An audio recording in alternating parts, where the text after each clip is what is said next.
এনার বাবাকেও স্টেজে আসার জন্য অনুরোধ করব।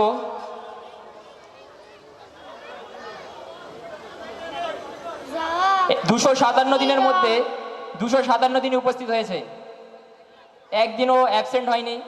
257 দিনটা কম নয়।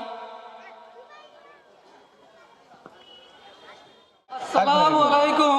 ওয়ালাইকুম আসসালাম। আচ্ছা এক মিনিট আপনি শুনুন প্রথমে। ভাই, যে সমস্ত বাচ্চারা মক্তবে পড়ছে সব বাচ্চাই আমাদের এলাকার, তাই কি না? এলাকার বাইরে তো কেউ নেই। তো সমস্ত বাচ্চার হয়তো কারো 2 দিন কামাই হয়েছে, কারো 4 দিন কামাই হয়েছে, কারো 5 দিন কামাই হয়েছে, কেউ হয়তো অসুস্থ হয়েছে, কেউ বিয়ে বাড়ি গিয়েছে, কেউ বাড়ির কোনো আত্মীয় হয়তো মারা গেছে, কেউ হয়তো কোনো জায়গায় গিয়েছিল আসতে পারেনি, যাও কোনো না কোনো সমস্যা অবশ্যই হয়েছে।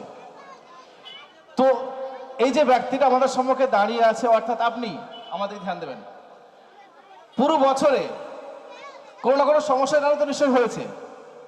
তারপরেও সমস্ত বাধা বিঘ্নকে কাটিয়ে বাচ্চাকে মক্তবে হাজির করা, এটা অনেক বড় গুরুত্বপূর্ণ কাজ।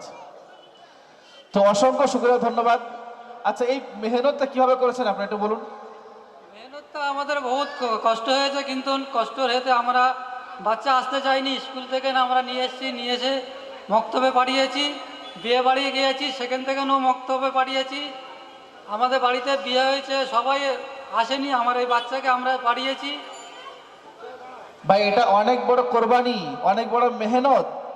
যে বাচ্চা হয়তো অস্বীকার করবে যে আজকের আমার বিয়ে বাড়ি আছে, আজকের কুটুম আসছে, আজকের এই আছে, আজকে ওই আছে, তারা বাহানা করতে চাইবে, কিন্তু তারপরেও বাচ্চার সমস্ত বাহানা সহ্য করেও তার গায়ে হাত বুলিয়ে বাচ্চাকে পাঠানো, এটা সহজ কাজ নয়, অনেক বড় মেহনতের কাজ। আমি তো মনে করব এই বাচ্চার মক্তবে পাঠানোর জন্য এর মায়েরও অনেক বড় হাত অবশ্যই আছে।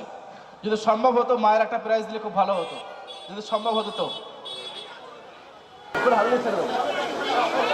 এই প্রাইজটা যে নাদিম তুলে দিচ্ছে বাবার হাতে, এটা মায়ের জন্য। ভাই, ক্যামেরা দেখা যাচ্ছে তো? মায়ের দেখতে পাচ্ছে তো? আমি সম্মানীয় মাকে সালাম জানাই, এবং এই সমস্ত মায়েরা যারা বাচ্চাদেরকে রীতিমতো মক্তবে পাঠাচ্ছেন, সবাইকে আমরা দিল থেকে আন্তরিক শুভেচ্ছা অভিনন্দন জানাই। জাযাকুমুল্লাহ খায়র ওয়া আহসানা জাযা। আসুন।